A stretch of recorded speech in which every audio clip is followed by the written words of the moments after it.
Welcome. My name is Ted Helms. I'm the Executive Director of the Brazilian American Chamber of Commerce. And I'll let the panelists take their seat as I begin. This event is, I think, an excellent example of the types of events that the Chamber puts together to bring greater understanding between Brazil and the U.S. The main challenge in the infrastructure in Brazil, first of all, as I said, insufficient investment. So we are, in the last 3 years, we invested 1.7 of our GDP. This is less than the amortization process of our infrastructure. So we must increase a lot our investments in infrastructure. Another huge problem for the Brazilian competitiveness is our transport matrix. So if you consider the cost of freight in Brazil, only 15% of our cargo are transported by railroads. So we must invest a lot in railroads. Our goal for railroads is in the next 10 years, double the participation of the railroads in the cargo transportation matrix in Brazil. So this is very important to reduce cost to Brazil, to increase the Brazilian competitiveness. And because of the economic crisis in the last years in Brazil, we don't have public budget to fill this gap. So it's only one way, in our view, that is to have a partnership with a private partner. That's the context of the creation of the investment partnership program in 2016.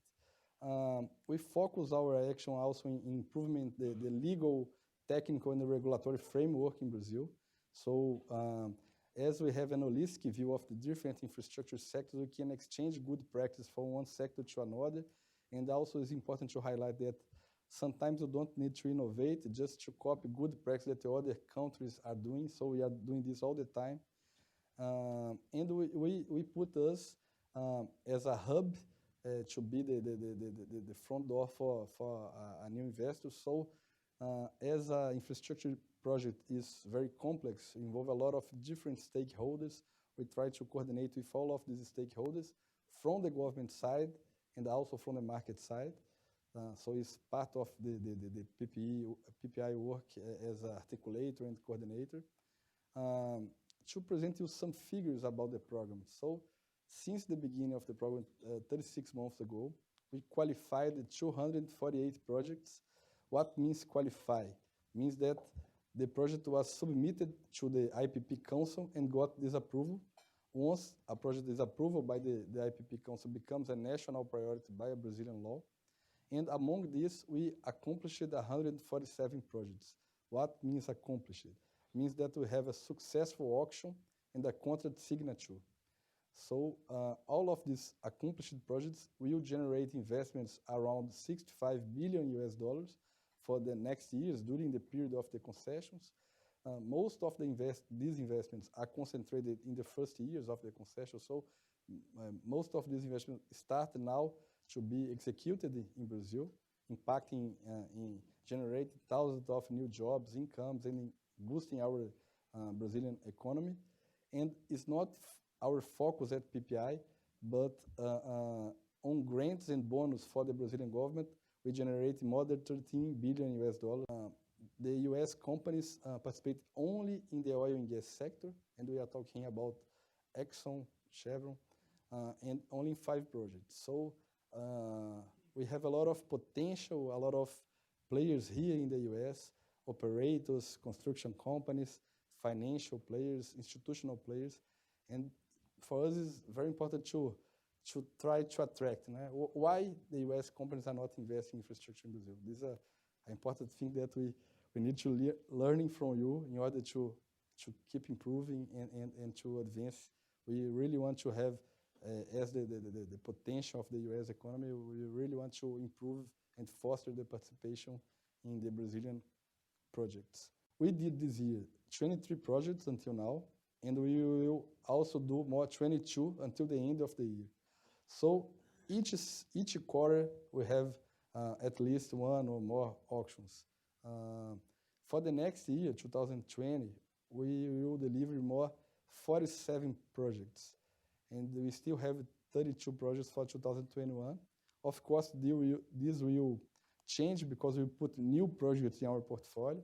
This is in average, every 3 or 4 months, we have an IPP council meeting in order to qualify new projects. But it's to show the huge of our portfolio. For us, the basics is to have a good project, because if we have a good project, a good pre-feasibility study, a consistent pre-feasibility study, we will not have problems to find an investor for this project and funding for this project. So we spend a long time and a lot of energy in order to have good projects. In order to give a new alternative for project structuration in Brazil, we create, 1 month ago, a new bid proceeding that is called Colação. These were inspired in best practices from multilateral agencies as IDB, World Bank, that we can, because of the Brazilian legislation, is very straight to focus on the cheapest price of a project, and sometimes the cheapest price is not the best project. So we create a flexibility to contract, to hire the best consultancy companies in order to have the best project. So in order to give credibility for the market about the consistency of this project. There is a clear view that funds for infrastructure in Brazil particularly, but globally, will come from private investors. It's not going to come from foreign investors. And to make these investments, they have to see and can analyze the risk of each investment. So when you see, even when Pedro was mentioning about the different sectors and regulations and frameworks of each, I believe we have to mention that just last week was passed in the Congress, the water and sewage framework. This was a heritage from what was happening in the energy sector that is summing up, right, for the new sector. So this is something that I believe is giving credibility for the government and for the investors. Brazil is putting itself in international standards about investment risks and returns, right? Why international investors look for investment in infrastructure is clear because of the diversification of the assets, but the inflation hedging, and in particular, not only in Brazil, but also in other countries, because there is demand, right? It's clear what we see albeit the crisis that Brazil is facing over the last 3 or 4 years, the demand is there.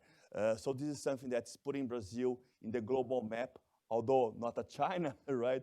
But it's putting Brazil in the global map of infrastructure. There's a consensus that's going to be approved, pension reform, probably not the 1.3 number, but something like the 600 or 700, right? And this will, in my opinion, not only the pension reform, but this will trigger, right, the next opportunities for Brazil. The fiscal reform, and it will give credibility again for the government for going forward on that. We definitely see that this year, if you take the average, right, we are no longer talking about 1.5 or 2 or 3% GDP growth. When we made this presentation 4 or 5 months ago, it was like 3%. We see that it's going to be close to a 1% GDP growth, but I believe this is the cost of learning in terms of for this government. And even when the average, right, there are sectors in Brazil that are growing 8, 9, 10%. There are sectors that are going to 0. So even the 1%, I believe you have to analyze the figure with more questions. And in the 90s, the privatization was authorized by a general law. All the programs for privatization that we had in the 90s were based on a single law that had a possibility that new companies would be included in that law according to the process of the development and the maturing of the process of the privatization. Now, there was this discussion and this issue about a need for a law, a specific law for each case. And of course, if you need a law, you need to go through a huge negotiation in Congress. It makes things impossible. It was just a way to make privatization impossible. And that, of course, comes from nationalistic views that we are, the company is ours, from the people of Brazil, and that's the best way to deal with that. Of course, it's getting clearer and clearer that's not the best way to deal, like you just mentioned. And I think the end result is kind of a compromise, although it's much better than we were before, where the main company, like if you think of Eletrobras, cannot be privatized without a specific law, because Eletrobras was created by a law, so the matter is they need a specific law to be privatized. But the subsidiaries of Eletrobras can be sold. Or the same goes for Petrobras, the same goes for any other company. But most of that, there's a lot of business in the subsidiary level. So I think there will be a lot of opportunities in M&A on that side. I think you're right, Alex, that this is not the solution for Brazil. Privatization is not the solution. But I think it's a very important step because the government, the heavy hand of the government in the economy is a problem. And by reducing that, we'll be in a much better position to have a real competition and the good things that comes with more marketable approaches in the economy in Brazil. I believe there's a consensus that is going to be approved, right? I believe the 2019, as you mentioned, Francesca, is the good answer, right? If you see even the capital markets today in Brazil, and not only talking about equity, but also debt, right, is expecting this. The whole market is moving itself by local investors. If you see the equity exchange is definitely being moved by local investors, and the foreign investors are still waiting. And I agree with Pedro that it's a trigger for, the pension is a trigger, but it's only one part of it, right? And I believe even interest rates can be rediscussed after that. We are going to see a lot of money coming into Brazil, so we are going to reassess exchange rates, right, that affect also the investment. So I believe it's going to be a new momentum when we get this, and that this will trigger other aspects too. I think one important role of PPI is the coordination. Because in many cases we saw that different sectors of the government didn't talk to each other. So it's like one working against the other, and so the projects never came through because of this lack of coordination. I think the PPI, one of the missions in PPI is to do this coordination. You know, when we think about political risk here, I think that one of the areas was government intervention, and I think that at least internationally there's a view that that there's going to be less government intervention, and that the government's more open to foreign participation.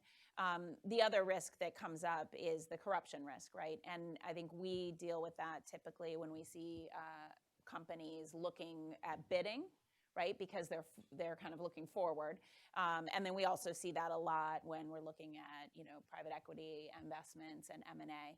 And how do you see that impacting the PPI? And do you feel like investors are starting to get more comfortable with the lay of the? I think investing in infrastructure is totally related to credibility. Yeah. So Brazil now is in the way to rebuild credibility, and so this is a way, you know, and we can focus on that way, and we cannot, you know, and step by step we are changing this culture. And I think all of the things that happen in Brazil related to corruption, now we are very, very concerned about compliance issues. So I think for the business environment, or maybe Brazil now is trying to find a positive aspect of this is in a other position. You know? So a lot of work for you in terms of, you know, compliance, but it's very important, you know, to reconstruct transparency, right? Yeah. Pedro? That's the. And another thing, nice, because transparency and clear rules since the beginning. So we in order to rebuild credibility, we all the times we need to prove that, you know, we are putting the clear rules with a lot of transparency. So from the government side, this contribute for us to, you know, to be much more aware about these issues.